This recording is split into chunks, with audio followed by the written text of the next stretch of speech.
Start with the jail case, Gregory Moore, 701-663. Good morning. Good morning, Your Honor. And who do we have here? John Paul Ryan and Catherine Jackson for Mr. Moore. The Honor will acknowledge receipt of the indictment, waive its reading, waive any defects in service, including the 24-hour rule, respecting our plea if not guilty. Thank you so much. Good morning, Mr. Moore. Good morning, Your Honor.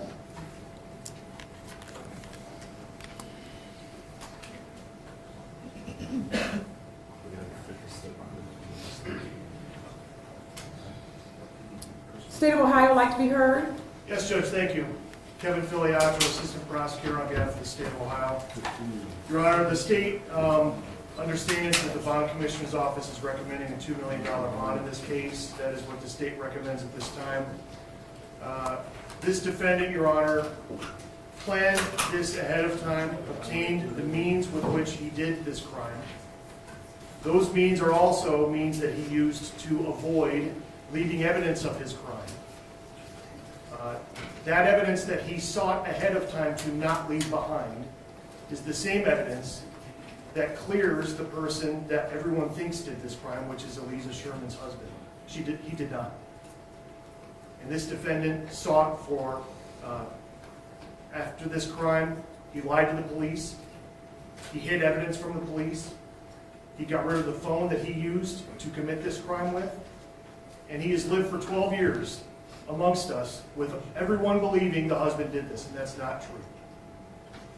This case is about evidence, and the evidence in this case shows the defendant planned ahead of time to lure Aliza Sherman to his office, to keep her there under the guise of him being in the office, and he wasn't, and for him or someone working with him to come up and stab her. After the crime happened, this defendant was aided by people who then tried the next morning to get rid of the electronic means that he used. 21 minutes of video footage were missing from inside the building that should have captured this crime, but didn't. And then voicemails that Aliza left when she was at the call box were deleted before the police could get to them. All of these things are to show this defendant planned this crime and then committed the crime. We consider him to be a threat to public safety as well, because when the court system has required him to do his job as a lawyer, he responded with criminal activities, calling in bomb threats to 3 separate courthouses on days when he was supposed to be working there, coming up with illnesses and medical excuses to get out of going to court, a single car crash to keep him out of court, and then this. So, Your Honor, we ask that this court implement the $2 million bond, reserving the right, of course, to ask for higher or potentially no bond in the future. With me today, Your Honor, are 2 of Aliza Sherman's children who would like to make a statement to the court if it please the court. Absolutely.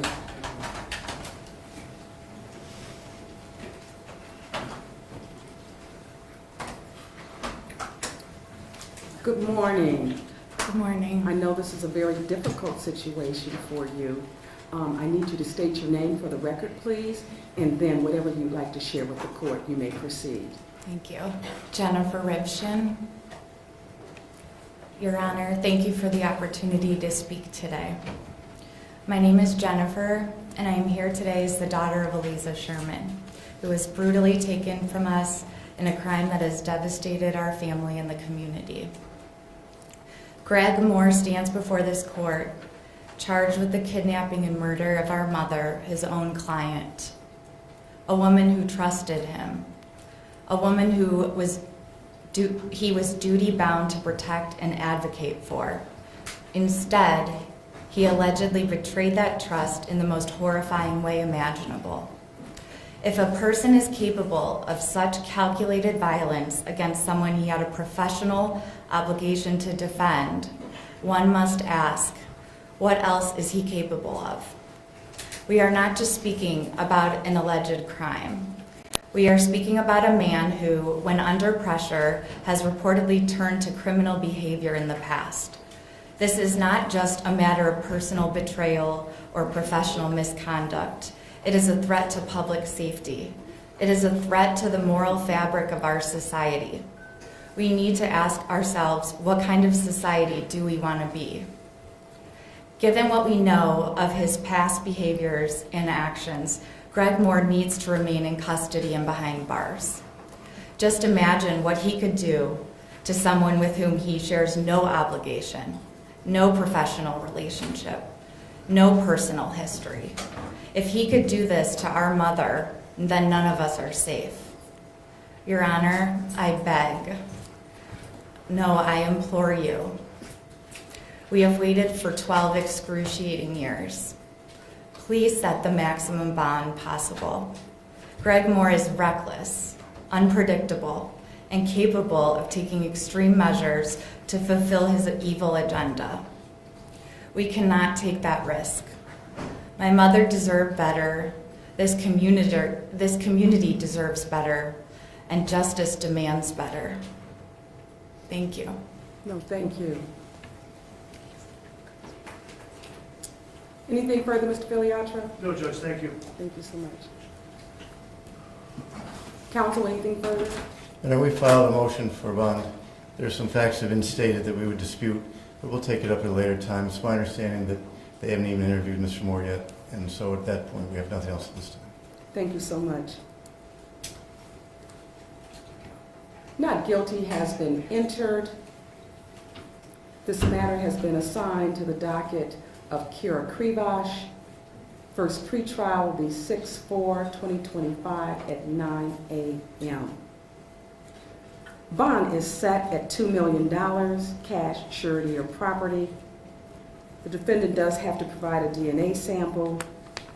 There is to be no contact in any form or fashion with the alleged victim's family. Mr. Moore, that is in any form or fashion, not through another person, not through social media, anything that you can conjure up in your mind that will result in contact, you need to say to yourself, no. That could just cause other issues before the court. Understood, sir? Yes, Your Honor. Thank you so much. Anything further, counsel? No, thank you. Thank you so much.